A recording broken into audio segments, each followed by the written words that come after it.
I, you, he, she, we.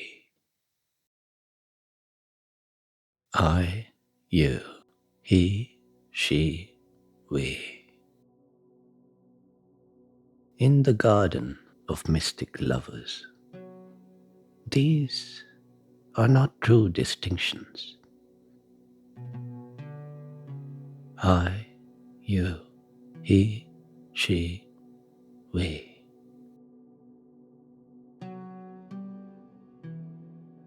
Take a moment to notice that everything you can observe in this moment is insentient. Whatever is being seen and heard and felt and known, the phenomena in itself cannot be said to be conscious or sentient. Even if there is another person near you, everything you know about them, the face, a voice, a name, that is not the thing that is sentient. Where is the sentience then? Nowhere. Everywhere. When something is seen, the seeing of it is the sentience. Whatever is heard, the hearing of it, the actual hearing, is consciousness itself.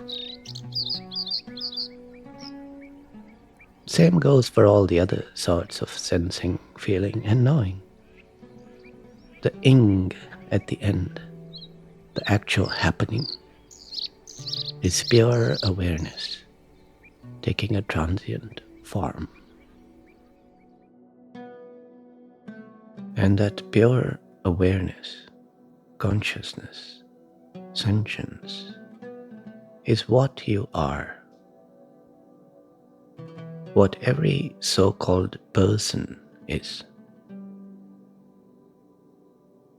Behind every face, every identity, what you find is not a sentient thing, not an entity that is conscious, but just this sensing, knowing, and feeling.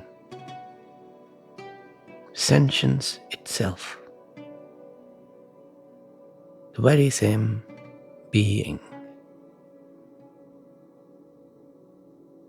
So where does this belief of an individual self and all these other persons even come from? That is Maya. How reality veils itself, as if with a magic trick. Even after hearing all this, even though your experience matches what is being pointed out, the body and mind continue to operate based on this model of individual sentient entities. The idea that the world is populated by completely separate, isolated, conscious beings. But what is the proof of such beings when all that is ever perceived is insentient phenomena? The intellect points to the phenomena in this moment, imagines another stream of similar phenomena, and declares there are two entirely different persons, people. I, you, he, she, we. This is not scientific or rational. This is just a consensus belief, or rather a mass delusion built into these streams of experience, built into language and the ways of thinking. This is the conditioning, the evolutionary programming. the blinders that tie your identity to this story.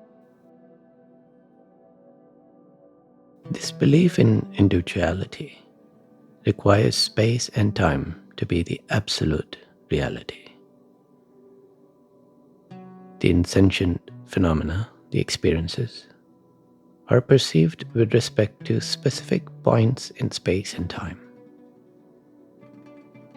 And if space and time are taken to be absolute and real, then it is easy to forget the nature of consciousness and believe that they are separate conscious entities existing at different points in space and time. But now tell me, has science found space and time to be absolute or relative?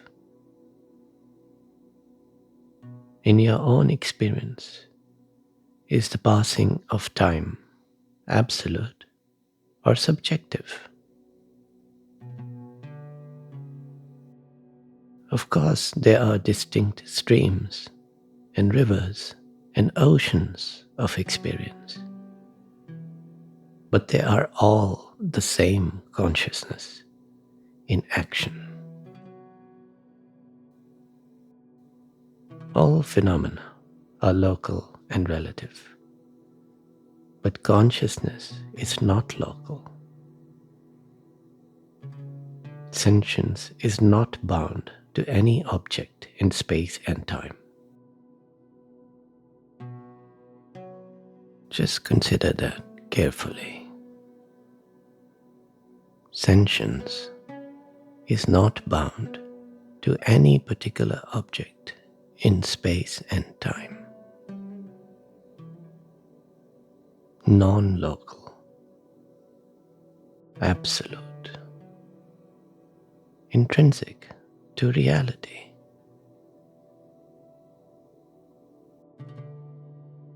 If you just stop labeling this as my experience and imagining some other entity owning another experience, and then look at this moment, what is it like? Then there is just the seeing, the hearing, the sensing, the feeling, and the knowing. And the perceiving of all this, the happening of it, is inseparable from pure awareness, indistinguishable from what you are. Then all this is not personal, and you are not local.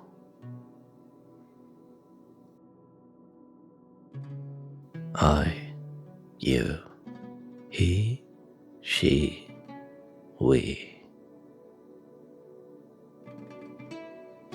I, you, he, she, we. In the garden of mystic lovers. These are not true distinctions.